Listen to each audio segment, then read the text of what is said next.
السلام علیکم نیمان جہاں میں خوش آمدید۔ ہمارا ناول ہے جنت کے پتے، جس کی آج ہے تیسری قسط۔ اگلی قسط کی طرف بڑھنے سے پہلے تھوڑا سا ریویو لیں گے ہم پچھلی قسط کا، کہ پچھلی قسط میں کس طرح سے حیا اور ارم دونوں ایک جال میں پھنس چکی ہیں کہ ان کی پرسنل ویڈیو کو لیک کر دیا گیا ہے اور اب اس پہ بہت برے کومنٹس آ رہے ہیں اور وہ ویڈیو بہت جلدی سے وائرل بھی ہو رہی ہے۔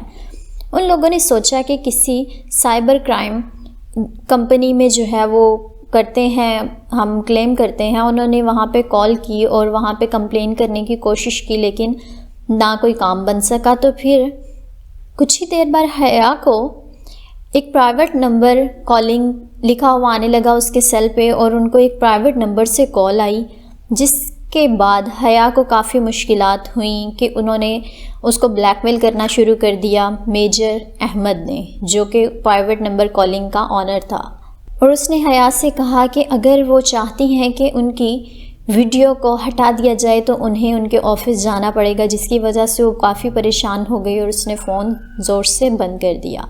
تو بڑھتے ہیں اگلی قسط کی جانب، دیکھتے ہیں کہ کیا ان کی یہ پرابلم سولو ہوتی ہے یا مزید بڑھتی ہے ان کے لیے۔ وہ بہت تھکی ہوئی پاسپورٹ آفس سے نکلی تھی۔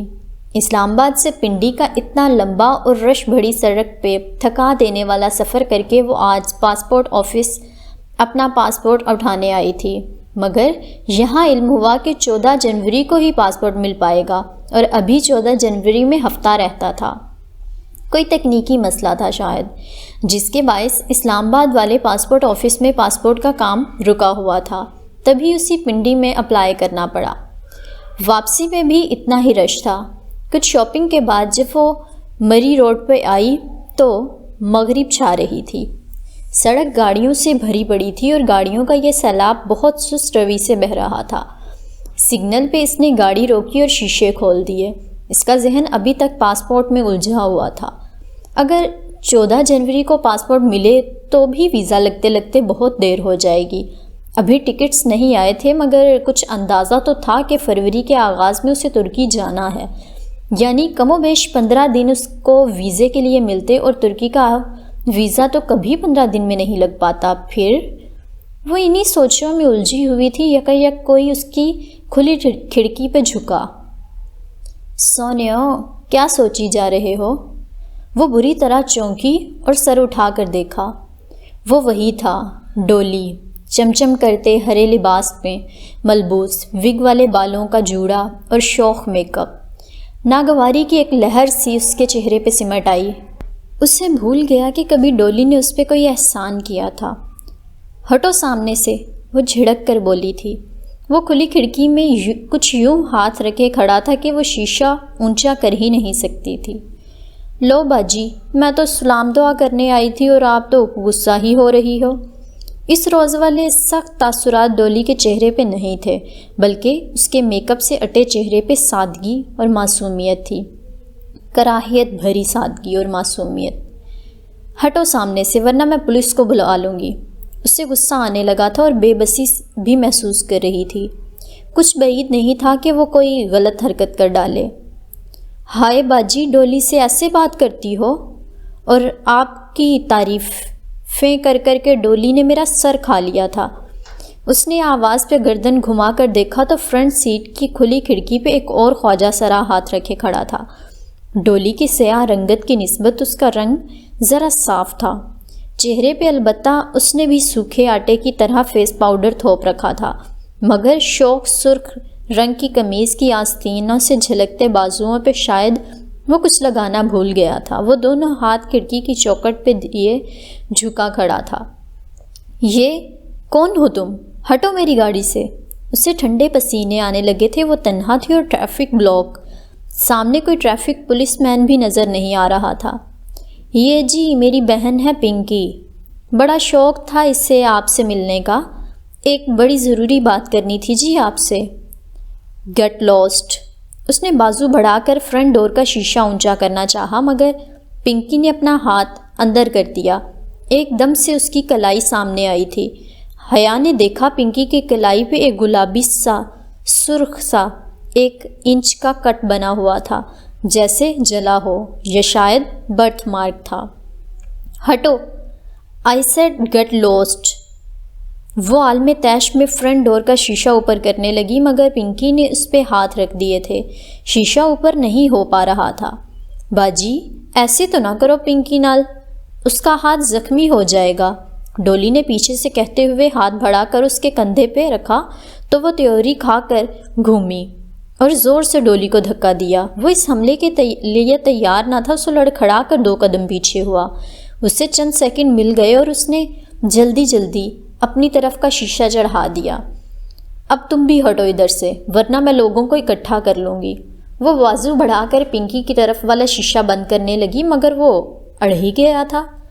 باجی جی میں تو تہانوں ڈولی کی دل کی بات بتانے آئی تھی اور تساں اس طرح کر رہے ہو۔ یہ جو ڈولی ہے نا یہ بڑا پسند کرتی ہے تہانوں آپ کو مگر اقرار نہیں کرتی، پنکی مصنوعی انداز میں بن کر بول رہی تھی۔ پیچھے ڈولی بند شیشہ بجانے لگا تھا۔ Shut up and get lost. وہ پوری قوت سے شیشہ اوپر چڑھانے لگی۔ پنکی کی انگلیاں جو شیشے کے کنارے سے ٹکی تھیں ساتھ ساتھ اوپر اٹھنے لگیں۔ باجی جی گل تو سنو۔ ڈولی گھوم کر پنکی کے ساتھ آ کھڑا ہوا تھا۔ اسی اثنا میں اشارہ کھل گیا، گاڑی آگے بڑھنے لگی۔ حیا کی گاڑی رکی کھڑی تھی، عقب میں گاڑیاں کے ہارن بجنے لگے مگر دور کھڑا پولیس مین خاموشی سے تماشا دیکھتا رہا، مدد کے لیے آگے نہ بڑھا۔ ڈولی نے پنکی کے کندھے پہ ہاتھ مار کر چلنے کا اشارہ کیا۔ پنکی نے لمحے بھر کو گردن موڑ کر ڈولی کو دیکھا تو اس کی گرفت شیشے پہ ذرا ڈھیلی ہوئی۔ حیا نے عالم تیش میں فوراً شیشہ اوپر چڑھایا۔ پنکی نے چونک کر دیکھا، پھر انگلیاں کھینچنی چاہیں مگر وہ مستقل مزاجی سے شیشہ اوپر کس رہی تھی۔ پنکی کی انگلیاں پھنس کر رہ گئی تھیں۔ او چھڈو باجی جی، پنکی جھنجھلا کر ہاتھ کھینچ رہا تھا مگر انگلیاں نکل کر نہیں دے رہی تھیں۔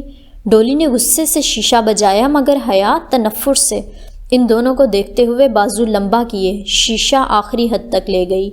عقب میں گاڑیوں کی قطار ہارن پہ ہارن دے رہی تھی، کچھ گاڑیاں ساتھ سے نکلنے لگی تھیں۔ دفعتاً پنکی کے دائیں ہاتھ کی انگلی سے خون کی بوند ٹپک کر شیشے پہ لڑکی تو اسے جیسے ہوش آیا۔ ایک جھٹکے سے اس نے لیور نیچے کیا، شیشہ 1 انچ نیچے گرا۔ پنکی نے غصے سے اسے گھورتے ہوئے ہاتھ باہر کھینچے۔ گاڑی آگے بھگانے سے قبل اس نے بہت غور سے پنکی کے ہاتھوں کو دیکھا تھا۔ دائیں ہاتھ جس کی کلائی پہ کانٹے کا جلا ہوا نشان تھا، اس کی شہادت کی انگلی سے خون نکلا تھا اور باقی دونوں ہاتھوں کی انگلیوں کے اوپر پوروں کی قدرتی لکیر پہ موٹی سی بھوری لکیر بن گئی تھی۔ یقیناً اس کے ہاتھ زخمی ہوئے تھے مگر اسے پرواہ نہیں تھی۔ وہ زن سے گاڑی آگے لے گئی، پھر اس نے بیک ویو مرر میں دیکھا، وہ دونوں خواجہ سرا بار بار مڑ کر اسے غصے سے دیکھتے سڑک پار کر رہے تھے۔ ڈولی نے پنکی کا زخمی ہاتھ تھام رکھا تھا اور غصے سے پلٹ کر حیا کو دور جاتی گاڑی کو دیکھتے ہوئے کچھ کہہ رہا تھا۔ اس نے سر جھٹک کر ایکسیلیٹر پر زور بڑھا دیا۔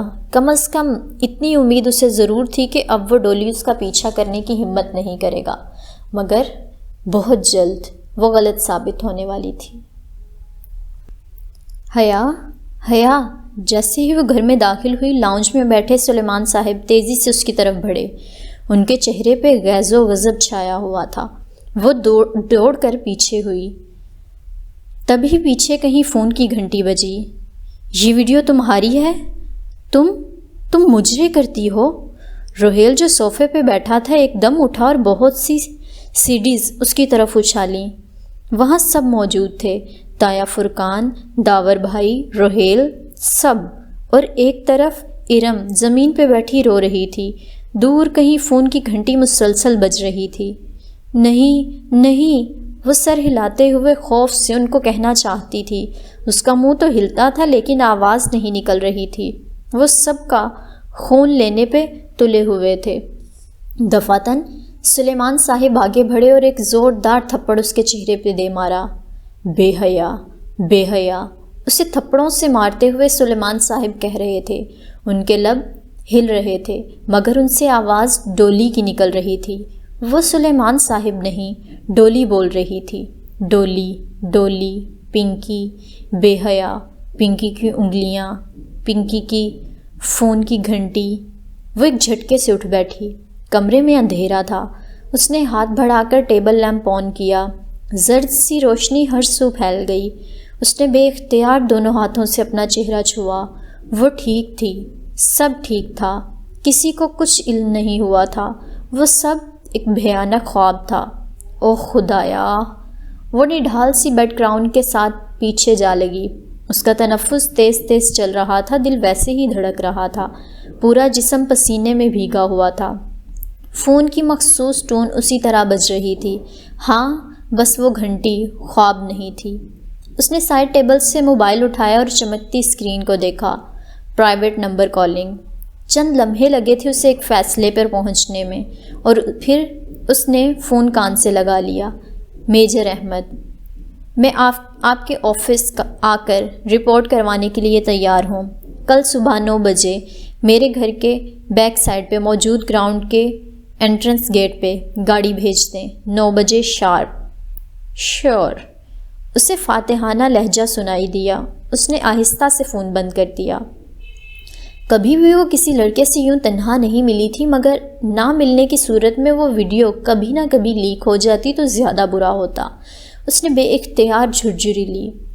اس خوفناک خواب نے اسے یہ سب کرنے پہ مجبور کر دیا تھا۔ اسے لگا اب اس کے پاس اور کوئی چارہ ہی نہیں ہے۔ رہا میجر احمد تو اس سے وہ نپٹ لے گی۔ پلے گراؤنڈ کے گیٹ کے ساتھ توت کا تنا درخت تھا۔ وہ اس سے ٹیک لگائے منتظر کھڑی تھی۔ سرخ لمبے ایئر لائن قمیض اور نیچے چوڑی دار پاجامہ، اوپر اسٹائلش سا سرخ سویٹر جس کی لمبی آستین ہتھیلیوں کو ڈھانپ کر انگلیوں تک آتی تھی، اور کندھوں پہ براؤن چھوٹی سی اسٹول نما شال۔ لمبے بال پیچھے کمر پہ گر رہے تھے۔ سردی اور دھند میں وہ مضطرب سی کھڑی، سرخ پڑتی ناک لیے دونوں ہاتھ آپس میں رگڑ رہی تھی۔ ارم یا زارا؟ اس نے کسی کو نہیں بتایا تھا۔ یہ خطرہ اس کو اکیلے مول لینا تھا۔ دفعتاً اس نے بے چینی سے کلائی سے سویٹر کی آستین پیچھے ہٹائی اور گھڑی دیکھی۔ 9 بجنے میں 1 منٹ تھا۔ اسی پل زن سے ایک کار ان کے سامنے رکی، سیاہ پرانی مرسڈیز، اور ایک کسی بت کی طرح سامنے سیدھ میں دیکھتا ڈرائیور۔ وہ خاموش سی سر جھکائے آگے بڑھی اور پچھلا دروازہ کھول کر اندر بیٹھ گئی۔ اس کے دروازہ بند کرتے ہی ڈرائیور نے گاڑی آگے بھگا دی۔ تقریباً 1.5 گھنٹے بعد وہ سیف ہاؤس پہنچ چکی تھی۔ سفید دیواروں والا خالی کمرہ، درمیان میں لکڑی کی میز اور کرسی جس پہ اسے بٹھایا گیا۔ میز پہ فقط ایک ٹیلی فون رکھا تھا، باقی پورا کمرہ خالی تھا۔ وہ مضطرب سی گردن ادھر ادھر گھما کر دیکھنے لگی۔ صرف 3 طرف سفید دیواریں تھیں۔ ان میں سے ایک دیوار میں وہ دروازہ تھا جہاں سے وہ آئی تھی، البتہ چوتھی سمت اس کے بالمقابل دیوار شیشے کی بنی تھی۔ دراصل وہ شیشے کی اسکرین تھی جو زمین سے لے کر چھت تک پھیلی تھی۔ شاید وہ چھوٹا خالی کمرہ کسی بڑے کمرے کا حصہ تھا جس میں شیشے کی اسکرین لگا کر پارٹیشن کر دیا گیا تھا۔ اس نے ذرا غور سے اسکرین کو دیکھا۔ اس کا شیشہ مکمل طور پر دھندلا کر دیا گیا تھا، جیسے مشین پھیر کر فروسٹڈ کیا جاتا ہے۔ اس دھندلے شیشے کے اس پار دھندلا سا منظر تھا۔ ہر شے اتنی مبہم اور دھندلی تھی کہ وہ بمشکل ایک خاکہ بنا پا رہی تھی۔ یقیناً وہ شیشہ ایک کمرے کو 2 حصوں میں تقسیم کرنے کے لیے درمیان میں لگایا گیا تھا، اور اس کے پار کمرے کا باقی حصہ تھا۔ بس ایک دھندلا سا خاکہ سمجھ میں آتا تھا۔ شیشے کے اس پار کوئی بڑا پرتعیش سا آفس تھا، اور آفس ٹیبل کے پیچھے ریوالونگ چیئر پہ کوئی بیٹھا تھا۔ اس کا رخ حیا کی جانب تھا۔ اس کا چہرہ واضح نہیں تھا، بس ایک دھندلی سی آؤٹ لائن ہی بنتی تھی۔ خاکی یونیفارم، سر پہ کیپ، ٹیک لگا کر کرسی پہ بیٹھا، میز پہ رکھی کوئی چیز انگلیوں میں گھماتا وہ کسی طرف دیکھ رہا تھا۔ وہ فیصلہ نہیں کر پائی کہ کس طرف۔ اس کا رخ تو سامنے حیا کی جانب ہی تھا، شاید دیکھ بھی اسی کو رہا تھا، مگر اس کی آنکھیں واضح نہ تھیں۔ واضح تھی تو بس ایک چیز، اس آفیسر کے گندمی چہرے کے دائیں طرف والے آدھے حصے پہ ایک بدنما سا کالک جیسے آدھا چہرہ جھلس گیا ہو۔ دفعتاً وہ شخص آگے کو جھکا اور میز سے کچھ اٹھا کر کان سے لگایا، غالباً فون کار ریسیور۔ ٹن ٹن، یکدم حیا کے سامنے میز پہ رکھا فون بجنے لگا۔ وہ چونکی، فون مسلسل بج رہا تھا۔ کیا وہ شخص اسے کال کر رہا تھا؟ اس نے دھڑکتے دل سے ریسیور اٹھایا اور کان سے لگایا۔ ہیلو، السلام علیکم مس حیا سلیمان، دس از میجر احمد۔ وہی بھاری نرم گرم سا خوبصورت لہجہ۔ وعلیکم السلام۔ وہ فون ہاتھ میں پکڑ کر کان پر رکھے یکٹک سامنے اسکرین کو دیکھ رہی تھی، جیسے کہ جس کے پار آدھے جھلسے چہرے والا آفیسر فون تھامے بیٹھا تھا۔ کیا وہی میجر احمد تھا؟ میں امید کرتا ہوں کہ ہم نے آپ کو زیادہ تکلیف نہیں دی ہوگی۔ جی، اس کو گھٹن محسوس ہونے لگی تھی۔ میرے سامنے لیپ ٹاپ پہ تمام سسٹم کھلا ہوا ہے، مجھے ایک کلک کرنا ہے اور آپ کی ویڈیو صفحہ ہستی سے یوں مٹ جائے گی جیسے کبھی بنائی ہی نہیں گئی تھی۔ دیوار کے پاس اس دھندلے منظر میں بیٹھے اس آفیسر کے سامنے بھی ایک لیپ ٹاپ کھلا پڑا تھا، تو وہ میجر احمد تھا، مگر سامنے کیوں نہیں آتا تھا؟ اور شہر کے ایک ایک بندے سے میں یہ ویڈیو نکلوا چکا ہوں۔ بولیے حیا، میں کلک کر دوں؟ اور وہ رپورٹ؟ سمجھیں وہ درج ہو گئی۔ اسے لگا وہ مسکرایا تھا۔ مگر آپ نے کہا تھا کہ مجھے رپورٹ کے لیے غلط کہا تھا، ایکسکیوز بنایا تھا۔ بعض اوقات بہانے بنانے پڑتے ہیں تب جب مزید صبر نہیں ہوتا، سمجھیں۔ فون کو جکڑا اس کا ہاتھ پسینے میں بھیگ چکا تھا۔ یہ شخص اتنی عجیب باتیں کیوں کر رہا تھا؟ آپ کلک کر دیں، بمشکل کہہ پائی۔ وہ شخص جھکا، شاید بٹن دبانے، اور پھر واپس پیچھے ہو کر بیٹھا۔ کر دیا۔ اوہ، تھینک یو میجر احمد۔ اس کا گلا روندنے لگا تھا۔ ایک بات پوچھوں؟ جی۔ کیا یہ ویڈیو جعلی تھی؟ نہیں تھی تو اصلی؟ تو آپ اتنی ڈر کیوں رہی تھیں؟ ظاہر ہے یہ ہماری فیملی ویڈیو تھی، اور شادیوں پہ ڈانسز کی ویڈیو ہم بناتے نہیں ہیں۔ کیوں؟ وہ بے در پہ سوالات کر رہا تھا۔ کیا مطلب کیوں؟ شادیوں کی ویڈیو سرکولیٹ ہوتی ہیں ہر جگہ، کیا اچھا لگتا ہے ہماری ڈانس کی ویڈیو پرائے لوگ دیکھیں؟ مگر پرائے لوگ لائیو تو دیکھ سکتے ہیں۔ غالباً اس ویڈیو میں مجھے ویٹرز، مووی میکر اور ڈی جے نظر آ رہے تھے، وہ بھی تو پرائے مرد ہیں نا۔ میں سمجھ نہیں پایا کہ اگر آپ اس طرح رقص کرنے کی کو صحیح سمجھتی ہیں تو ویڈیو کے باہر نکلنے پہ پریشان کیوں تھیں؟ چاہے movie maker, waiter, D J دیکھیں یا انٹرنیٹ پہ موجود مرد، بات تو ایک ہی ہے نا۔ اور اگر آپ اس کو غلط سمجھتی ہیں تو آپ نے یہ کیا ہی کیوں؟ میں آپ کے سامنے جواب دہ نہیں ہوں، وہ درستی سے بولی تو چند لمحوں کی خاموشی چھا گئی۔ ٹھیک کہا آپ نے۔ خیر، اس نے ایک گہری سانس لی۔ ایک بات پوچھوں؟ پوچھئے۔ اب کہ اس کی آواز میں اجنبیت در آئی تھی۔ کبھی کوئی آپ کے لیے جنت کے پتے توڑ کر لایا ہے؟ ہم دنیا والوں نے جنتیں کہاں دیکھی ہیں میجر احمد؟ اس کے چہرے پہ تلخی رقم تھی۔ تبھی تو ہم دنیا والے جانتے ہی نہیں کہ جنت کے پتے کیسے دکھتے ہیں۔ کبھی کوئی آپ کو لا کر دے تو انہیں تھام لیجئے گا، وہ آپ کو رسوا نہیں ہونے دیں گے۔ اس کے چہرے کی تلخی سکوت میں ڈھلتی گئی۔ وہ ٹھہر سی گئی۔ دھندلی دیوار بھی ابھی تک اس کے سامنے تھی۔ کون تھا اس پار؟ آپ سن رہے ہیں؟ سن رہی ہوں۔ جی جی، وہ چونک کر سنبھلی۔ میں چلتی ہوں۔ وہ ریسیور کان سے ہٹانے ہی لگی تھی کہ وہ کہہ اٹھا، 1 منٹ، آخری سوال کرنا ہے مجھے۔ وہ اٹھتے اٹھتے واپس بیٹھ گئی۔ جی پوچھئے۔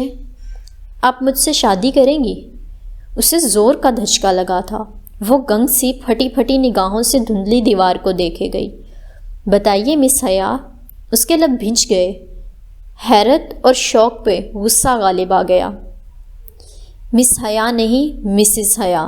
چبا چبا کر ایک ایک لفظ بولتی، وہ پرس تھام کر اٹھی۔ فون کا ریسیور ابھی تک پکڑ رکھا تھا۔ کیا مطلب؟ وہ واضح چونکا تھا۔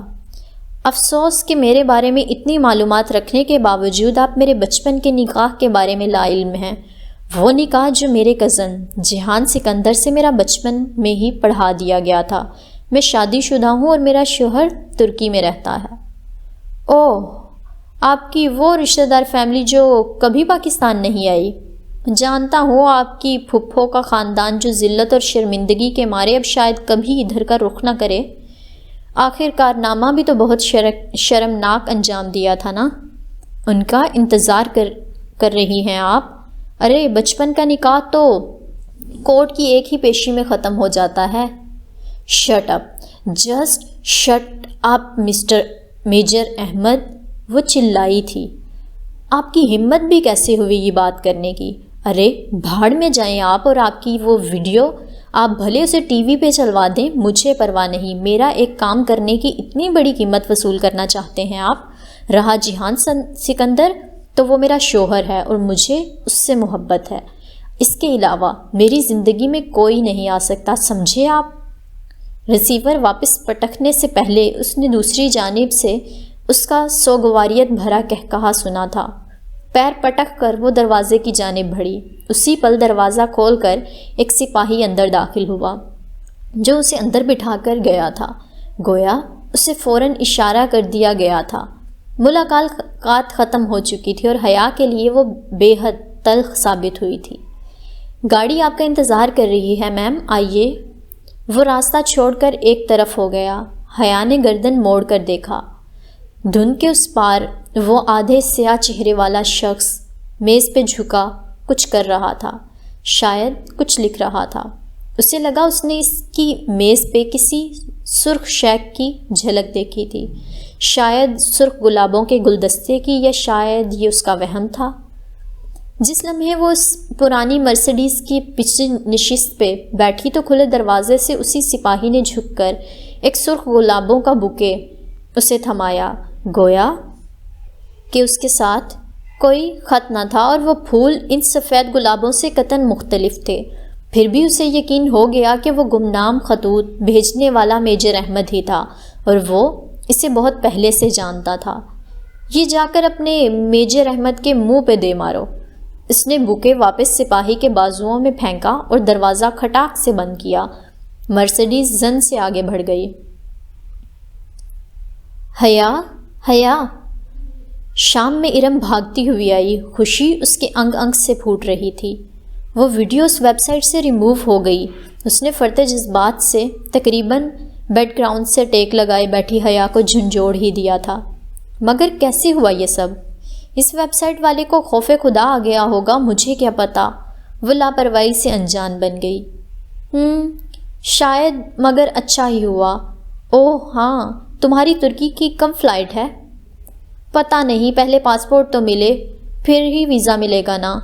اس کو ارم کی موجودگی سے کوفت ہونے لگی تھی، کچھ اس کے تاثرات ہی اس سے ظاہر تھا۔ ارم جلد ہی اٹھ کر چلی گئی۔ وہ پھر سے اپنی سوچوں میں الجھ گئی۔ میجر احمد، اس کا آدھا جھلسا چہرہ، سامنے نہ آنا، پردے کے پیچھے سے بات کرنا، اور وہ اس کی عجیب فلسفانہ باتیں، جنت وغیرہ کا تذکرہ، باز پرس کرنا، اور پھر شادی کا سوال۔ اوہ خدایا، کیسا عجیب آدمی تھا وہ۔ اور اس کی ایک بات جس کے بارے میں وہ اس قدر شدید عالم طیش میں ہونے کے باعث سوال نہیں کر سکی تھی۔ آپ کی پھپھو کا خاندان جو ذلت اور شرمندگی کے مارے اب شاید کبھی ادھر کا رخ نہ کرے۔ آخر کارنامہ بھی تو بہت شرمناک سر انجام دیا تھا نا۔ کیوں کہی تھی اس نے یہ بات؟ کیسی ذلت اور شرمندگی، کیسا شرمناک کارنامہ؟ پھپھو کا خاندان واقعتاً پلٹ کر نہیں آیا تھا تو کیا اس کی وجہ ان کی اپنے ملک اور خاندان سے بیزاری نہیں تھی جیسا کہ وہ قیاس کرتی تھی، بلکہ کوئی اور تھی، کوئی ذلت آمیز کام جو انہوں نے سر انجام دیا تھا۔ اور انہوں نے، کس نے؟ پھپھو، ان کے شوہر، یا جہان سکندر نے؟ کیا گتھی تھی بھلا؟ مگر میجر احمد سے وہ استفسار کر نہیں سکتی تھی، نہ ہی اس کا دوبارہ کوئی فون آیا تھا۔ پھر اور وہ خطوط، وہ گلدستے، وہ بھی اس نے بھیجے تھے۔ اسے اس کے سبانجی یونیورسٹی جانے کا کیسے علم ہوا؟ یقیناً وہ اس کی کال ٹیپ کر رہا تھا۔ جب زارا کو اس نے بتایا تھا تو وہ اس وقت یقیناً اس کے گھر کے باہر ہی ہوگا، مگر وہ گلدستہ تو کچن کی ٹیبل پہ رکھا تھا، تو کیا وہ ان کے گھر بھی داخل ہو سکتا تھا؟ اور اس کے کمرے میں بھی؟ خوف کی ایک لہر نے اسے اپنے حصار میں لے لیا۔ وہ اٹھ کر کمرے کا دروازہ لاک کرنے ہی لگی تھی کہ فاطمہ بیگم دروازہ کھول کر اندر آئیں۔ حیا، تمہارے ابا تمہیں بلا رہے ہیں۔ اوکے، آ رہی ہوں۔ اس نے تکیے پہ رکھا دوپٹہ اٹھا کر گلے میں ڈالا، سلیپرز پہنے اور باہر آئی۔ ابا؟ اس نے انگلی کی پشت سے ان کے کمرے کا دروازہ کھٹکھٹایا۔ آ جاؤ حیا۔ اس نے دروازہ دھکیلا تو وہ کھلتا چلا گیا۔ سامنے بیڈ پر سلیمان صاحب بیٹھے تھے، سوچ میں ڈوبے، متفکر، اس کے منتظر۔ ساتھ ایک طرف صوفے پہ فاطمہ بیگم موجود تھیں۔ ان کی خوبصورت آنکھیں سوگوار تھیں اور باوقار سراپے پر افسردگی چھائی تھی۔ آپ نے بلایا تھا ابا؟ ہاں، آؤ بیٹھو۔ وہ خاموشی سے سر جھکائے چلتی ہوئی آئی اور بیڈ کی پائنتی پہ ٹک گئی۔ سلیمان صاحب چند لمحے خاموش رہے، شاید وہ کوئی تمہید سوچ رہے تھے، مگر حیا کو امید تھی کہ وہ بنا تمہید کرے ہی سیدھی بات کر ڈالیں گے۔ میں نے ایک فیصلہ کیا ہے۔ اس نے گردن اٹھائی، وہ بہت سنجیدہ دکھائی دے رہے تھے۔ اب تمہیں کورٹ کے ذریعے سبین کے بیٹے سے خلا لے لینی چاہیے۔ کوئی اس کے منہ پہ چابک دے مارتا، تب بھی شاید اتنا درد نہ ہوتا جتنا اب ہوا تھا۔ میں نے وکیل سے بات کر لی ہے، عدالت کی ایک پیشی میں علیحدگی ہو جائے گی، اور جتنے بیزار وہ لوگ ہم سے ہیں، یقیناً انہیں اس بات سے بہت خوشی ہوگی۔ اس نے شاکی نگاہوں سے ماں کو دیکھا تو انہوں نے بے بسی سے شانے اچکا دیے۔ تمہارے ابا ٹھیک کہہ رہے ہیں حیا، اور اس کے علاوہ کوئی چارہ بھی تو نہیں ہے۔ ان کے رویے سے صاف اندازہ ہوتا کہ وہ اس رشتے کو رکھنا ہی نہیں چاہتے۔ ابا، کیا یہ واحد حل ہے؟ بہت دیر بعد وہ بولی تو اس کی آواز میں ٹوٹے خوابوں کا دکھ تھا۔ کیا اس کے علاوہ بھی کوئی حل ہے حیا؟ دنیا کو کوئی باپ اپنی بیٹی کا گھر نہیں توڑنا چاہتا، اور میں بھی کبھی تمہیں یہ نہ کہتا، لیکن کس قیمت پر؟ کس قیمت پر ہم یہ رشتہ نبھانے کی کوشش کریں جب وہ کوئی امید ہی نہیں دلاتے؟ اگر آپ کو واقعی لگتا ہے کہ آپ میرا گھر بسا ہوا دیکھنا چاہتے ہیں تو مجھے ترکی جانے دیں۔ وہاں میں اس کو ضرور ڈھونڈوں گی اور پوچھوں گی کہ اگر وہ گھر بنانا چاہتا ہے تو ٹھیک ہے، ورنہ مجھے طلاق دے دے۔ اگر نہیں دیتا تو وہیں کورٹ چلی جاؤں گی، مگر مجھے ایک آخری کوشش کر لینے دیں پلیز۔ وہ خاموش ہو گئے، شاید قائل ہو گئے تھے۔ ابا، اب مجھے 5 ماہ کا وقت دیں بس۔ اگر اس کے آخر میں بھی آپ کو لگے کہ مجھے خلا لے لینی چاہیے تو میں آپ کے فیصلے میں آپ کا ساتھ دوں گی۔ وہ اٹھی اور پھر بنا کچھ کہے اور سنے کمرے سے نکل گئی۔ وہ خطبی لڑکی اسے کلاس کے باہر ہی مل گئی تھی۔ وہ فائلیں سنبھالتی باہر جا رہی تھی جب اس نے حیا کو روک لیا۔ سنیں مس سلیمان، وہ جیسے مجبوراً اسے مخاطب کر رہی تھی۔ حیا نے کوفت سے پلٹ کر دیکھا، وہاں خدیجہ رانا کھڑی تھی، آنکھوں پہ بڑا سا چشمہ لگائے، بالوں کو اونچی پونی باندھے، سینے سے فائل لگائے۔ ڈی جے، جسے ڈی جے صرف اس کی فرینڈز کہا کرتے تھے، اور وہ اس کی فرینڈز میں نہ تھی، نہ بننا چاہتی تھی۔ جی خدیجہ، دل ناخواستہ، اس نے ذرا مروت سے جواب دیا۔ آپ نے ویزے کے لیے اپلائی کر دیا؟ دراصل میم فرخندہ نے کہا ہے کہ ہم دونوں کو جلد از جلد ویزا کے لیے اپلائی کرنا چاہیے، کیونکہ فروری کے پہلے ہفتے میں ہم نے سبانچی کو جوائن کرنا ہے، اور آج 13 تاریخ ہے۔ ہمارے پاس بس 15 دن ہیں، اور ترکی کا ویزا 15 دن میں کبھی نہیں لگتا۔ وہ پریشانی سے تیز تیز بولے جا رہی تھی۔ اس کی آواز کچھ ایسی تھی کہ حیا کو سنجیدہ ہونا پڑا، ورنہ ابھی تک وہ ابا کی کہی گئی باتیں سوچ رہی تھی۔ اوہ، تو تب ہمیں کیا کرنا چاہیے؟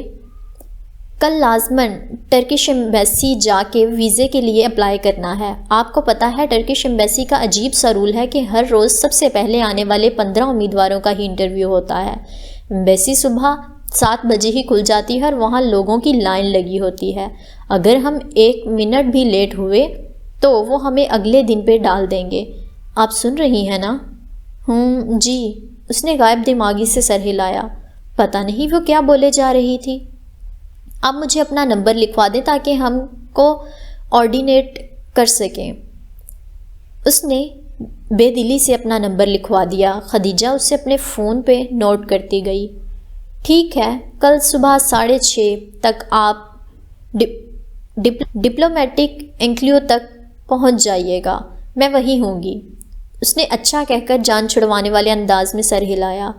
اور پلیز دیر مت کیجیے گا. یہ نہ ہو کہ آپ کی وجہ سے میرا بھی ویزا جائے مس سلیمان. وہ ناک چڑھا کر جتا کر بولی تھی کہ آخر وہ بھی خدیجہ رانا ہے. کیا کمپنی ملی ہے مجھے. اف. وہ پیر پٹک کر آگے بڑھ گئی. ابا کی باتوں نے اسے اتنا ڈسٹرب کیا تھا کہ اس وقت ویزا وہ آخری چیز تھا جس کے بارے میں وہ سوچ سکتی تھی. رات کی تاریکی کو دکانوں کے شیشے کی دیواروں سے جھلکتی روشنیاں روشن کیے ہوئی تھیں. زرد روشنیوں کا عکس سامنے لمبی سیدھی سڑک پہ بھی پڑا تھا جس کے ایک طرف پارکنگ کی لمبی گاڑیوں کی قطاریں تھیں. دوسری طرف ایک چھوٹا سا چبوترا بنا تھا. چبوترے پہ دن میں بک فیئر کے سٹال لگا کرتے تھے. آج کل وہ بند تھے. یہ جناح اوپر تھا اور وہ اس وقت زرد روشنیوں کے عکس سے چمکتی سڑک پہ چل رہی تھی. سیاہ جیکٹ کی جیبوں میں ہاتھ ڈالے، شانوں پہ پھسلتے لمبے بال لیے، وہ سر جھکائے خود فراموشی کے عالم میں قدم اٹھا رہی تھی. ابا اور اماں کی کہی گئی باتیں دل و دماغ میں گونج رہی تھیں. جیحان سکندر کون تھا؟ اس کا منکوہ کزن، شوہر، وہ شخص جس کے خواب اس نے ساری عمر دیکھے تھے. اتنی آسانی سے وہ کیسے اس سے دستبردار ہو جائے؟ کیا ابا اماں نے نہیں جانتے تھے کہ خواب اگر اپنے ہاتھوں سے توڑے جائیں تو انگلیاں بھی زخمی ہو جاتی ہیں؟ اور پھر کیسے وہ خود کو زخم دے؟ اگر وہ جیحان یا سبین پھپھو کے لیے کوئی انچاہا رشتہ تھی تو بھی ان کو صفائی کا ایک موقع دیے بغیر ہی کیسے خود کو ان سے الگ کر لے؟ یہ مکھن نہیں تھا جس سے بال نکالا جائے، یہ تو کانٹوں سے الجھا دامن تھا. اگر کھینچ کر الگ کیا تو دامن پھٹ جائے گا اور اگر کانٹے نکالنے کی کوشش کی تو انگلیاں زخمی ہو جائیں گی. مگر کیا پتا اس کانٹوں کے پودوں پہ گلاب بھی کھلتے ہوں. سرخ گلاب، سبز پتے، خوشیوں اور خوابوں کے. وہ سیٹی کی تیز آواز تھی جس نے اس کے خیالوں سے اسے نکالا. اس نے چونک کر سر اٹھایا. وہ 3 لڑکے تھے، جینز اور جیکٹس میں ملبوس. وہ مختلف سمتوں سے اس کی طرف آ رہے تھے، یوں کہ ہر طرف وہی تھے، گھیرا، نرگا، تنگ دائرہ. جگہ قدرے سنسان تھی. خالی چبوترا تاریکی میں ڈوبا تھا. جگمگاتی روشن دکانیں ذرا دور تھیں. اس کا دل دھک سے رہ گیا. وہ تیزی سے پلٹی مگر ادھر سے بھی ان کا ہی کوئی چوتھا آ رہا تھا. وہ مبہم آوازیں نکالتے، معنی خیز اشارے کرتے اس کے ارد گرد گھیرا تنگ کر رہے تھے. دبی آوازوں کا شور اس کو گھیرنے لگا تھا. وہ قریب آتے 2 لڑکوں کے درمیان سے تیزی سے سر جھکائے گزرنے لگی مگر دائیں والے لڑکے نے سبک رفتاری سے اس کی کلائی کو تھام کر اپنی جانب کھینچا. ابھی اس کے لبوں سے چیخ بھی نہیں نکلی تھی کہ آگے بڑھنے والا خود بوکھلا کر پیچھے ہٹا. ٹن کی آواز کے ساتھ کسی نے اس لڑکے کے سر کے پچھلے حصے پہ کچھ مارا تھا. مرن جوگے، باجی کو تنگ کرتے ہو؟ چھوڑوں گی نہیں میں تمہیں. وہ اونچی لمبی ہٹی کٹی سی ڈولی ہاتھ میں پکڑا فرائنگ پین گھما گھما کر ان کو مار رہی تھی. حیا ہکا بکا سی 2 قدم پیچھے ہوئی. جس کو لگا تھا وہ سر پکڑے بلبلاتا ہوا پیچھے بھاگا. باقی 2 بھی ساتھ ہی دوڑے. ایک نے ذرا پھرتی دکھا کر ڈولی کو لات مارنی چاہی. ڈولی نے اسی فرائنگ پین کو گھما کر ایسی ضرب دی کہ اس لڑکے کا گھٹنا چٹک اٹھا، شاید ٹوٹ گیا تھا. کم از کم اس کی چیخ سے تو حیا کو یہی لگا تھا اور وہ لنگڑاتا ہوا بھاگ اٹھا. آئے بڑے سالے، ڈولی سے پنگا لیتے ہیں. وہ فاتحانہ ہاتھ جھاڑتے ہوئے حیا کی طرف مڑا. سفید آٹے سے گویا اٹا ہوا چہرہ، آنکھوں کے گرد لمبی کالی لکیریں کھینچ کر لائنر لگایا ہوا تھا اور آنکھوں میں نیلے سبز سے لینس، گالوں پہ سرخ پاؤڈر، بھڑکیلا آئی شیڈو اور سرخ چونچ کی طرح کی لپسٹک، بھورے گولڈن بالوں کی لٹیں سر پہ لیے دوپٹے سے نکل رہی تھیں، یقیناً وگ تھی جیسے کہ عموماً ہوتی ہے۔ پہلی دفعہ جب اس نے ڈولی کو دیکھا تھا اسے کراہیت آئی تھی، دوسری دفعہ خوف، اور اس روز ٹریفک جام پہ اسے دیکھ کر غصہ آیا تھا، اور آج کچھ بھی نہیں۔ وہ خاموشی سے تیز تیز سانس لیتی اس کو دیکھ رہی تھی۔ چھوڑو جی ان حرام خوروں کو باجی، ان کا تو کام ہی یہی ہے۔ میں بھی بڑی دیر سے تاڑ رہی تھی ان کو، پر مجھے کیا پتا تھا کہ اپنی باجی جی کو ہی تنگ کر رہے ہیں، آئے بڑے۔ وہ پوری بات سنے بغیر ہی پلٹ گئی، سینے پہ بازو لپیٹے سر جھکائے تیز تیز قدموں سے چبوترے کی جانب بڑھنے لگی۔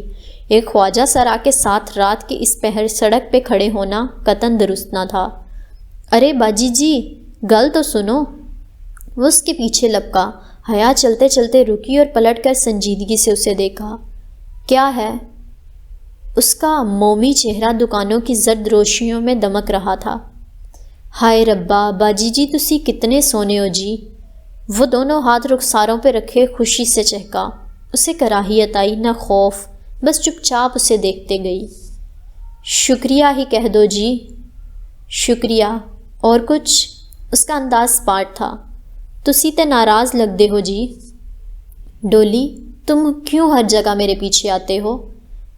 ہاں تے ٹینشن تے نہیں دی، تہانوں ہمیشہ مدد ہی کیتی ہے۔ تمہیں کس نے کہا ہے میری مدد کرنے کو؟ کس نے تمہیں میرے پیچھے لگایا ہے؟ بولو، جواب دو۔ ڈولی کا منہ آدھا کھل گیا، لینس لگی آنکھوں میں پہلے حیرت اور پھر آنسو تیرنے لگے۔ کسی نے نہیں جی۔ بڑی دیر بعد وہ دکھ سے بولا، مجھے آپ اچھی لگتی ہیں، اس لیے آپ کا خیال رکھتی ہوں، آپ کو برا لگتا ہے تو نہیں آؤں گی۔ دفعتاً حیا کا فون بجا۔ اس نے چونک کر ہاتھ میں پکڑے موبائل کو دیکھا، اس پہ پرائیویٹ نمبر کالنگ لکھا آ رہا تھا۔ وہ پیر پٹک کر چبوترے کی طرف آئی اور پاؤں لٹکا کر بیٹھ گئی۔ فون ابھی تک بج رہا تھا۔ اس نے فون کان سے لگایا اور ڈولی کو دیکھا جو چھوٹے چھوٹے قدم اٹھاتا سسکتا ہوا اس تک آ رہا تھا۔ ہیلو مس حیا، کیسی ہیں آپ؟ وہ میجر احمد تھا۔ اس کی آواز کے پیچھے بہت شور تھا۔ ڈولی آہستہ سے اس سے ذرا فاصلے پہ چبوترے پہ بیٹھ گیا۔ سر جھکائے وہ ہتھیلی سے آنسو پونچھ رہا تھا۔ خدا کے لیے مجھے فون مت کیا کریں، اور یہ جو بندے آپ نے میرے پیچھے لگائے ہیں نا، میں ان میں سے ایک ایک کا خون کر دوں گی اور سب کی ذمہ دار آپ ہوں گے۔ میں شادی شدہ ہوں اور جلد ہی اپنے شوہر کے پاس چلی جاؤں گی، میرا پیچھا چھوڑ دیں، سمجھے آپ؟ مزید کچھ سنے بغیر اس نے فون رکھ دیا۔ تسی گھر بار والے ہو باجی جی؟ ڈولی نے چہرہ اس کی طرف اٹھایا۔ ہاں، تمہارے اس میجر نے تمہیں بتایا نہیں کیا؟ اس نے میرے پیچھے کیوں لگایا ہے تمہیں؟ اللہ پاک کی قسم لے لو جی، مجھے کسی میجر ویجر کا نہیں پتا، نہ مجھے اس نے بھیجا ہے، میں خود آتا ہوں۔ اللہ کی قسم جی، وہ روتے روتے کہہ رہا تھا۔ حیا کے دل کو کچھ ہوا، اسے لگا وہ سچ بول رہا ہے۔ میں کسی کو جا کر آپ کی باتیں نہیں بتاتا، مجھے بڑا پیار ہے جی آپ سے، قسم سے۔ وہ لب بھینچے اس سے دیکھتے گئی۔ کچھ تھا اس میں، پر اسرار، خوف زدہ کرتا مگر ترس و ترہم آمیز۔ ٹھیک ہے رو مت، میں جی بڑا پیار کرتی ہوں آپ سے، اسی لیے آتی ہوں، پر تسی تے الزام لا رہے ہو۔ وہ اب سسکتے ہوئے اپنا سر پیٹنے لگا تھا۔ اچھا ناؤ اسٹاپ اٹ۔ وہ چپ چاپ بیٹھا اسے تکتا رہا جبکہ وہ سامنے خلاؤں میں گھورتی رہی۔ تسی جا رہے ہو کہیں؟ حیا نے چونک کر اسے دیکھا۔ تسی فون میں کیا نا؟ اس نے وضاحت کی۔ ہاں میں یورپ جا رہی ہوں۔ وہ جہاں امریکہ ہے، وہ انگریزی فلموں والا؟ وہ رونا بھول کر خوشی سے چہکا۔ شاید وہ واقعی ایک عام خواجہ سرا تھا یا پھر کوئی بہت مکار اداکار۔ ہاں وہی، اس نے تردید نہیں کی۔ ادھر کون ہے جی؟ میرا شوہر رہتا ہے وہاں۔ وہ اب سامنے روشن دکانوں کی قطار کو دیکھ رہی تھی۔ کیسا ہے جی تہاڈا شوہر؟ میں نہیں جانتی ڈولی، اگر میں جانتی ہوتی تو آج ادھر نہ بیٹھی ہوتی۔ اس کی لمبی پلکیں ذرا سی بھیگیں، بڑی بڑی سیاہ آنکھوں میں پانی تیرنے لگا تھا۔ پر جی تم دعا کرو ڈولی، وہ مجھے مل جائے۔ وہ آنکھوں کی نمی چھپاتی اٹھ کھڑی ہوئی۔ ڈولی نے سر اٹھا کر دیکھا، وہ انگلی کی نوک سے آنکھ کا کنارہ صاف کرتی سڑک کی طرف جا رہی تھی۔ ڈولی کی آنکھوں میں بے پناہ اداسی اتر آئی۔ خدا کرے وہ تمہیں کبھی نہ ملے حیا سلیمان، خدا کرے تم اس سے مایوس ہو کر جلد ہی واپس آ جاؤ، اور خدا کرے تم ادھر جا ہی نہ سکو۔ وہ تیز تیز قدم اٹھاتی آگے بڑھ رہی تھی۔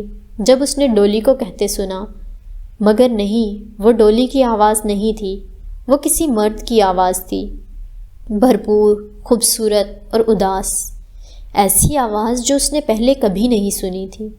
وہ میجر احمد کی آواز سے زیادہ خوبصورت تھی، اور اس میں جہان سکندر کی اجنبی آواز جیسی بے رخی بھی نہ تھی۔ اس کے قدم زنجیر ہو گئے۔ تیزی سے اس نے گردن موڑی۔ دور اندھیرے میں ڈوبا چبوترا خالی تھا، وہاں دور دور تک کسی کا نام و نشان نہیں تھا۔ زندگی میں پہلی بار اس کے اندر ڈولی سے دوبارہ ملنے کی خواہش نے جنم لیا تھا۔ اسے جاننا تھا کہ ڈولی کون ہے، کیا ہے، کیوں ہے۔ اس رات وہ بمشکل 2-3 گھنٹے تک سوئی تھی۔ پھر فجر کی اذان سے بھی پہلے تیار ہو کر وہ ڈپلومیٹک انکلیو پہنچ گئی کہ خدیجہ کی بار بار کال آ رہی تھی۔ شکر ہے آپ آ گئیں۔ خدیجہ اسے باہر ہی مل گئی۔ اس کی اینک کے پیچھے چھپی آنکھیں فکر مند لگ رہی تھیں۔ حیا سادہ شلوار قمیض اور سیاہ جیکٹ میں ملبوس تھی۔ لمبے کھلے بالوں کے پیچھے اڑستے ہوئے وہ خدیجہ تک آئی۔ اب کدھر جانا ہے؟ اندر، یہ شٹل لے لیتے ہیں، یہ ٹرکش ایمبیسی تک پہنچا دے گی۔ تبھی ایک عمر رسیدہ صاحب اور خاتون تیزی سے شٹل کی طرف بڑھتے دکھائی دیے۔ میری چھٹی حس کہہ رہی ہے کہ یہ انکل آنٹی بھی ٹرکش ایمبیسی جا رہے ہیں۔ حیا جلدی کریں، ہمیں پہلے 15 میں سے ہونا ہے۔ وہ حیا کا ہاتھ پکڑ کر آگے بڑھی، پھر خیال آنے پہ پوچھ لیا، آئی ڈی کارڈ سے انٹری ہوگی، آپ آئی ڈی کارڈ اور پاسپورٹ لائی ہیں نا؟ اور حیا کا دماغ بھگ سے اڑ گیا۔ وہ رات اتنی ڈسٹرب رہی کہ بھول ہی گیا کہ پاسپورٹ تو مجھے آج ملنا تھا، وہ تو ابھی بنا ہی نہیں ہے۔ حیا منہ کھولے ہکا بکا اسے دیکھ رہی تھی۔ نہیں، آئی ایم سوری، میں اور Khadija, I am really sorry Khadija, میرے پاس پاسپورٹ نہیں ہے۔ اس کا سر گھومنے لگا تھا۔ وہ اتنی بڑی غلطی کیسے کر سکتی تھی؟ آپ کے پاس پاسپورٹ نہیں ہے تو آپ خود کیوں آئی ہیں وہاں؟ ہاں، آپ کی وجہ سے میرا اسکالرشپ بھی رہ جائے گا، اتنا احساس ہے آپ کو؟ وہ پھٹ پڑی تھی، اور حیا جو اتنی مغرور اور خود پسند تھی، جس کی شخصیت سے لباس تک ہر شے پرفیکٹ ہوتی تھی اور جس کی مثالیں اس کے کلاس فیلو دیا کرتے تھے، وہ ایک دم رو پڑی۔ آئی ایم سوری خدیجہ، مجھے کچھ پرابلمس تھے، میری لائف بہت ڈسٹرب ہو گئی ہے۔ وہ جلدی بے اختیار امڑ آنے والے آنسو صاف کرنے لگی۔ It's okay Khadija, I am sorry, مگر آپ جائیں، میں کل ٹرائی کر لوں گی۔ خدیجہ چند لمحے خاموش رہی، پھر آہستہ سے بولے، اپنا آئی ڈی کارڈ مجھے دیں۔ جی؟ اپنا آئی ڈی کارڈ مجھے دیں اور واپس جا کر پاسپورٹ آفس سے اپنا پاسپورٹ اٹھا کر لائیں۔ امید ہے آئی ڈی کارڈ سے آپ کی انٹری ہو جائے گی اور ہماری باری آنے تک آپ واپس پہنچ جائیں گی۔ مگر پاسپورٹ آفس تو پنڈی میں ہے، اور مجھے تو جاتے ہوئے بھی 1 گھنٹہ لگ جائے گا، اور پاسپورٹ آفس تو کھلے گا ہی 9 بجے، جبکہ ایمبیسی 7 بجے کھل جائے گی۔ اس نے فکر مندی سے کلائی پہ بندھی گھڑی دیکھی۔ یہ ناممکن ہے، میں کبھی بھی اتنی جلدی واپس نہیں پہنچ پاؤں گی کہ پہلے 15 میں ہو سکوں۔ حیا، میں نے زندگی میں ایک ہی بات سیکھی ہے کہ انسان کو کوئی چیز نہیں ہرا سکتی جب تک کہ وہ خود ہار نہ مان لے۔ آپ ابھی سے ہار مان لینا چاہتی ہیں؟ لائیں، آئی ڈی کارڈ دیں، مجھے ان انکل آنٹی سے پہلے پہنچنا ہے۔ وہ اس کے ہاتھ میں پکڑا آئی ڈی کارڈ جھپٹ کر شٹل کی طرف دوڑتی ہوئی چلی گئی۔ اس نے آنکھوں کے کنارے پونچھے اور پھر کلائی پہ بندھی گھڑی کو دیکھا۔ کیا اس کا ویزا لگ جائے گا یا ڈولی کی بددعا پوری ہو جائے گی اور وہ کبھی ترکی نہیں جا سکے گی؟ اسے کبھی جہان سکندر نہیں مل سکے گا؟ مگر خدیجہ نے کہا، انسان کو کوئی چیز نہیں ہرا سکتی جب تک کہ وہ خود ہار نہ مان لے، اور اس نے سوچا وہ اتنی آسانی سے ہار نہیں مانے گی۔ بے دردی سے آنکھیں رگڑ کر وہ گاڑی کی طرف لپکی تھی۔ بہت رش سی ڈرائیو کرتی ہوئی وہ پنڈی آئی تھی۔ تقریباً 1 گھنٹہ اسے بند پاسپورٹ آفس کے باہر بیٹھنا پڑا۔ خدا خدا کر کے 9 بجے آفس کھلا تو وہ اندر بھاگی۔ شاید اس کی ہمت دکھانے کا حوصلہ نہ تھا۔ 10 منٹ بعد وہ اپنا پاسپورٹ لیے آفس کی بیرونی سیڑھیاں اتر رہی تھی، تبھی کسی غیر شناسا نمبر سے کال آئی۔ اس نے کسی خیال کے تحت فون اٹھا لیا۔ ہیلو حیا، میں خدیجہ بول رہی ہوں۔ میرا فون تو باہر بھائی کے پاس ہے کیونکہ اندر سیل فون کی پرمیشن نہیں ہے۔ ابھی ایمبیسی کے گارڈ سے فون لے کر 100 منٹیں کر کے کال کر رہی ہوں۔ وہ ایک ہی سانس میں تیز تیز بولے گئی۔ آپ کدھر ہیں؟ بس مجھے پاسپورٹ مل گیا ہے، میں آ رہی ہوں۔ میری انٹری ہوئی؟ اس نے گاڑی میں بیٹھ کر چابی اگنیشن میں گھمائی۔ شکر ہے میں نے تیز بھاگ کر ان انکل آنٹی کو بائی پاس کر لیا۔ میں 14 نمبر پر تھی اور آپ کی بھی انٹری کرا دی۔ آپ کا 15واں نمبر ہے۔ اوہ شکر، لیکن انہوں نے ان انکل آنٹی کو روک رکھا ہے کہ اگر آپ نہ آئیں تو ان کا انٹرویو ہو جائے گا۔ اور وہ آنٹی مسلسل تسبیح پڑھ رہی ہیں۔ حیا، آپ جلدی سے آ جائیں۔ میں آ رہی ہوں، بس ابھی آفس ٹائم ہے نا تو ٹریفک بہت ہیوی ہے، بس جلدی سے آ جائیں۔ یہ بار بار پوچھ رہے ہیں کہ میری دوسری ساتھی کدھر ہیں۔ بس تھوڑی دیر اور۔ اس نے ایکسیلیٹر پہ دباؤ بڑھا دیا۔ ٹریفک حسب معمول بہت پھنسا ہوا تھا۔ بے پناہ رش، ہارن کا شور، بند سگنل، پھنسی ہوئی گاڑی۔ وہ بار بار فکر مندی سے کلائی پہ بندی گھڑی دیکھتی اور پھر سست روی سے چلتے ٹریفک کو بمشکل مری روڈ سے نکل کر وہ سکون کا سانس اس نے لیا۔ معمول کی چیکنگ کے بعد وہ 11 بجے تک اس اوپن ایئر لاؤنج میں پہنچ چکی تھی۔ مخصوص ترک بلو آئی اور ترکی کے نقشوں سے وہ لاؤنج سجایا گیا تھا۔ خدیجہ ایک صوفے پر منتظر پریشان سی بیٹھی تھی، اسے دیکھتے ہی اٹھ کھڑی ہوئی۔ شکر ہے آپ آ گئی حیا، انہوں نے سب کے انٹرویو روک رکھے ہیں، پہلے ہمارا ہوگا۔ اچھا، مگر کیوں؟ لیکن کیوں کا جواب سننے کا وقت نہیں تھا اور پھر ان کو انٹرویو کے لیے کال کر لیا گیا تھا۔ وہ خوش شکل سا ترک ڈپلومیٹ ان کا انتظار میں بیٹھا تھا۔ وہ خدیجہ کے آگے چلتی ہوئی سامنے ہوئی تو اور اپنی فائل شیشے کی کھڑکی کے سوراخ سے اندر دی۔ اس کا دل زور زور سے دھڑک رہا تھا۔ اگر اس کا ویزا مسترد ہو گیا تو؟ اس آفیسر نے ان کی فائلیں اٹھائی، ان سے فارم نکالے اور فائلیں واپس بند کر کے رکھ دی۔ اگر اس نے ویزا دینا ہوتا تو ان کا انٹرویو کرتا، کچھ تو پڑھتا، کوئی سوال تو پوچھتا، مگر وہ بس سرسری سا فارم کو دیکھ رہا تھا۔ تو کیا وہ واقعی اس کا ویزا مسترد کرنے لگا تھا؟ فارم پہ ایک نگاہ دوڑا کر اس نے سر اٹھایا اور سنجیدگی سے ان دونوں کو دیکھا جو بنا پلک جھپکے سانس روکے اس کو دیکھ رہی تھیں۔ آپ کدھر تھیں؟ وہ اتنے دنوں سے آپ کا ویٹ کر رہا تھا۔ اس نے ساتھ ہی میز پہ رکھا ایک کاغذ اٹھایا۔ مجھے سیبانجی یونیورسٹی نے لسٹ بھجوا دی تھی، اس میں آپ کے نام ہیں تاکہ میں آپ کا ویزا لگا دوں۔ خیر، ویزا کل تک اسٹیمپ ہو جائے گا، آپ میں سے کوئی ایک کل آ کر پاسپورٹ پک کر لے، شام 4 بجے تک، رائٹ۔ فرتے جذبات سے ان کی آواز نکل رہی تھی، دل یوں دھڑک رہا تھا گویا ابھی سینہ توڑ کر باہر آ جائے گا۔ وہ جیسے ہی اس کے آفس سے نکلی ایک ساتھ رک گئیں اور ایک دوسرے کو دیکھا۔ آئی ایم سوری حیا، آئی ایم سوری خدیجہ۔ بیک وقت دونوں کے لبوں سے نکلا تھا اور پھر وہ دونوں ہنستے ہوئے ایک دوسرے کے گلے لگ گئیں۔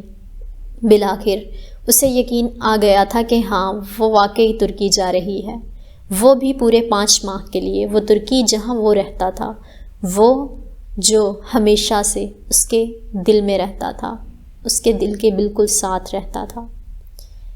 ویلکم می ٹو سیبانچی۔ بھائی تو چلے گئے تھے مجھے ڈراپ کر کے، میں آپ کے سیل سے ان کو کال کر لوں کہ وہ مجھے پک کر لیں؟ ڈپلومیٹک انکلیو سے نکلتے ہوئے خدیجہ نے پریشانی ظاہر کرتے ہوئے مسکراتے ہوئے پوچھا۔ نو پرابلم، میں آپ کو ڈراپ کر دوں گی خدیجہ، آپ مجھے ڈی جے اور تم کہہ سکتی ہیں۔ شیور۔ اس نے پارکنگ میں کھڑی کار لاک کھولا۔ مجھے جناس اوپر جانا تھا، یوں نہ کریں کہ کچھ شاپنگ کر لیں، آپ نے کچھ لینا ہے خدیجہ؟ اس کی تاکید کے باوجود وہ تکلف ختم نہ کر سکی۔ سویٹرز لینے ہیں، وہاں بہت سردی ہوگی، پھر وہیں چلتے ہیں۔ سائنوشور کے بالمقابل چبوترا خالی تھا، مگر دن کے وقت وہ اتنا ویران نہیں لگ رہا تھا جتنا پچھلی رات لگا تھا، اور وہ آواز، وہ سر جھٹک کر آگے بڑھ گئی۔ اوہ نیڈل ایمبریشز پہ سیل لگی ہے، آئیں کچھ دیکھ لیتے ہیں۔ وہ کافی دنوں سے سوچ رہی تھی کہ یہاں سے کوئی اچھا شرٹ پیس لے آئے، اور آج تو سیل بھی لگی تھی۔ وہ اور خدیجہ آگے پیچھے شیشے کا دروازہ دھکیل کر اندر داخل ہوئیں۔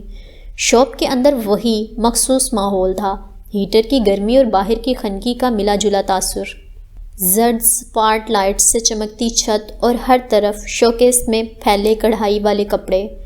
وہ محو سی اسٹینڈ پہ لگے نمونے دیکھتی آہستہ آہستہ قدم بڑھا رہی تھی۔ سامنے ورک ٹیبل تھی جس کے پیچھے کھڑا مستعد سیلز مین اسے دیکھ کر فوراً متوجہ ہوا تھا۔ جی میم، یہ پنک والا دکھائیں جس پہ وائٹ ایمبرائڈری ہوئی ہے۔ اس نے انگلی سے پیچھے رول کیے ہوئے تھان کی طرف اشارہ کیا۔ سیلز مین نے گردن پھیر کر دیکھا۔ میم، یہ میں نے سامنے رکھا ہے، یہ سامنے ہی پڑا ہے۔ وہ اس سے چند فٹ بائیں جانب اشارہ کر رہا تھا جہاں ایک فیملی کھڑی اس کپڑے کا معائنہ کر رہی تھی۔ اوہ تھینکس۔ وہ چند قدم چل کر بائیں جانب آئی جہاں میز پر وہ خوبصورت کڑھائی والا شرٹ کا فرنٹ پیس پھیلا ہوا تھا۔ حیا کی بالکل بائیں طرف کھڑا ایک نوجوان سر جھکائے ہاتھ میں کپڑے کو مسل کر چیک کر رہا تھا۔ اس کے ساتھ ایک نفیس معمر سی خاتون اور ایک کم عمر اونچی پونی ٹیل والی لڑکی کھڑی تھی۔ ممی، یہ پنک والا لے لیتے ہیں، ثانیہ بھابی کا کمپلیکشنز فیئر ہے، ان پہ سوٹ کرے گا۔ کیوں بھائی؟ وہ اب نوجوان سے رائے مانگ رہی تھی۔ حیا نہ چاہتے ہوئے بھی ان کی طرف متوجہ ہو گئی۔ اسے بس یہی جلدی تھی کہ کب وہ شخص اس کپڑے کو چھوڑے اور وہ اسے دیکھ پائے۔ اس وقت بھی گلابی شرٹ کا کپڑا اس شخص کے ہاتھ میں تھا۔ اس نے اسے ہاتھ میں یوں پکڑ رکھا تھا کہ اس کی ہتھیلی والی طرف اوپر کو تھی۔ حیا اس کے ہاتھ میں پکڑے کپڑے کو دیکھ رہی تھی جب دفعتاً اس کی نگاہیں کپڑے سے اس شخص کی کلائی پہ پھسلتی گئیں۔ وہ بری طرح چونکی۔ اس کی کلائی پہ کانٹے کا سرخ گلابی سا نشان تھا، جیسے جلا ہو یا کوئی برتھ مارک، جیسے پنکی کے ہاتھ پہ تھا۔ اور یہیں پہ یہ ایپیسوڈ کرتے ہیں ہم ختم۔ یہ تجسس ہم لوگ اگلے ایپیسوڈ کے لیے اس کو تھوڑا بڑھاتے ہیں تاکہ آپ لوگ اگلے ایپیسوڈ کا بے صبری سے انتظار کریں۔ لیکن اس سے پہلے جانے سے پہلے اگر آپ لوگوں نے میرے چینل کو ابھی تک سبسکرائب نہیں کیا تو پلیز میرے چینل کو سبسکرائب کر دیں اور بیل آئیکن کے بٹن کو دبانا تو بالکل نہیں بھولنا تاکہ آپ کو ہر نئی آنے والی ایپیسوڈ جلدی سے جلدی مل سکے سب سے پہلے۔ اور ویڈیو کو تو لائک کرنا ہی کرنا ہے آپ نے، اور اپنے دوستوں کے ساتھ بھی شیئر کر دیجیے گا اگر آپ کو ناول اچھا لگ رہا ہے تو۔ ملیں گے اگلی قسط کے ساتھ، تب تک کے لیے اللہ حافظ۔